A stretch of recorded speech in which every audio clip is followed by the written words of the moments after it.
How you doing, YouTube? Matt with Massive Beer Reviews. Back with another review.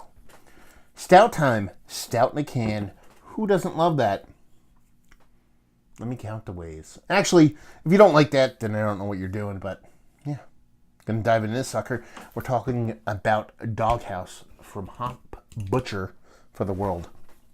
I have never had this before. Super excited to give it a whirl. Why? Because it's a chocolate cake shake stout brewed with vanilla and lactose. That does not suck, unless it sucks, but we're going to find out. Thank you very much, Hop Butcher. The guys actually send this off to me, so I appreciate it. But, yeah, we'll see if it's worth its weight in doghouses. I don't know. Yeah, whatever. Anyway, like I said, Doghouse chocolate cake shake stout brewed with lactose and vanilla. On the back here it says chocolate cake frosting and vanilla bean. That's what their tasting notes on it. And it's a Hop Butcher for the world can. So you get a nice, cool illustration from Dan. I'm going to butcher it again. Gretzka. I'll get it right eventually. But he does awesome illustrations. Their can art is one of the best in the biz. Let's throw that there. Do this. Put it up to the mic so you can hear it. Oh, it sounds so pretty. And give it a pour. Let's see what kind of head will generate on this sucker from giving it the old Massive Beer Review pour. You ain't going to generate a head now. Force it in there. Try to get something up because it wasn't much to begin with. Half your pinky finger. Why do I like my coffee to look like color? But there's this weird kind of spotty pattern around the whole thing. Super tight, compact bubbles. Head's not going to stick around quick. Or for long, I should say. But yeah. She looks like stout. More cola vibes than anything else. Spilling stuff. Get a nose. Well, you know what? Guess what? It smells like chocolate cake. It smells like nice, rich, kind of cherry cordial chocolate cake, which is right up my alley. It has a doughy kind of thing going on, which is kind of cool. Almost delving into that red velvet kind of range. Very milk stouty, very chocolate milk stouty, very Yoo-hoo-like, with a bit of cherry going on, but in cake form. Who doesn't like that? Let's dive in. Cheers.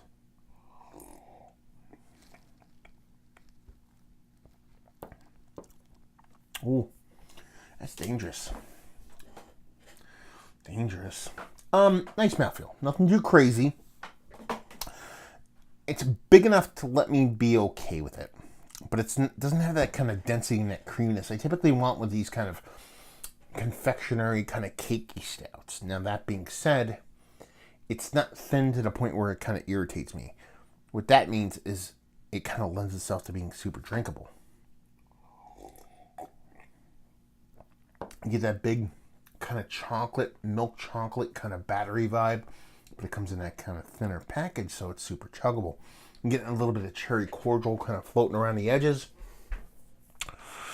Vanilla abounds. And I have a weird thing where like vanilla and chocolate kind of merges for me, to where sometimes I think it's vanilla, but it's chocolate, and vice versa. So I'm getting a bit of both of that on either end. Think Cocoa Puffs. It's kind of like that thing going on, where they're like, oh, here's Cocoa Puffs, but it's mostly vanilla more than chocolate. So that's kind of what's going on for me. Yeah, it has that rich chocolate, slightly cherry cordial kind of cake vibe, at the same time being so chuggable that it's like dangerous, super dangerous. Yeah, it's like the most. It has a little bit of a Splenda saccharin thing going on, to where that sweetness is so sweet, but not cloying, to where you're like, okay, there's a bit of an artificial sweetener thing going on. But I'm not gonna lie, I'm a Splenda guy, so it kind of lends to what I like. But I can pick up on that, so that might weigh a little bit different for some other people other than me. But I dig that kind of flavoring, so it works for me. But yeah, I like it. I dig it. It's giving me those pastry vibes, those kind of pastry stout vibes, while at the same time being something that I can drink and enjoy. Let's put it this way.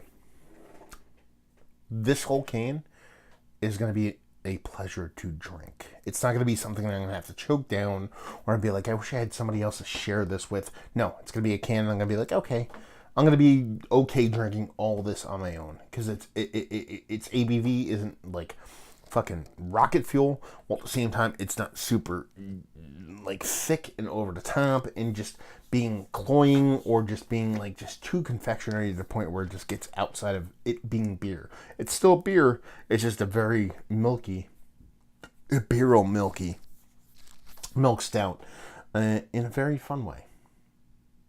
So yeah, I kind of dig it. There you go. Let's talk about it. Is it one of the better kind of confectionery stouts that I've had as of late? It's worthy of being in the conversation. It's not number one on the list by far, but it's worthy of being in there. For its drinkability standpoint, that in of itself, it warrants being in the conversation. But I've had ones that are a bit more impactful, a bit more kind of in my groove, while at the same time, if I brought this somewhere, I think people would really dig it because just how approachable and how drinkable it is. Value availability, no idea. Maybe somebody out there in the Chicagoland area can chime in, let us know, and leave you with if you like what we like this. If you like pastry stouts, but you want a more chuggable form, it's pretty much where this beer falls, and that does not suck because I think you need more of those because the flavor profile of those pastry stouts out there in the world are pretty awesome, but they tend to be kind of, kung fu beers, knock the shit out of you. So it's nice to see one that's in a little bit more tidy and drinkable package. So there you go, another review in the books. Down there if you want to talk about it. Master Beers if you want to check out the social media stuff I do. Beer Mass if you want to check out the podcast stuff I do. Hot Butcher, just interviewed them probably a week or two ago by the time I post this. Go check them out. Awesome dudes, Jude and Jeremiah. Fucking killer guys making killer beer, so check that out. And hopefully you guys enjoyed our review. Hopefully you're enjoying a nice little slightly pastry stout right now, and hope to see you next time. Cheers.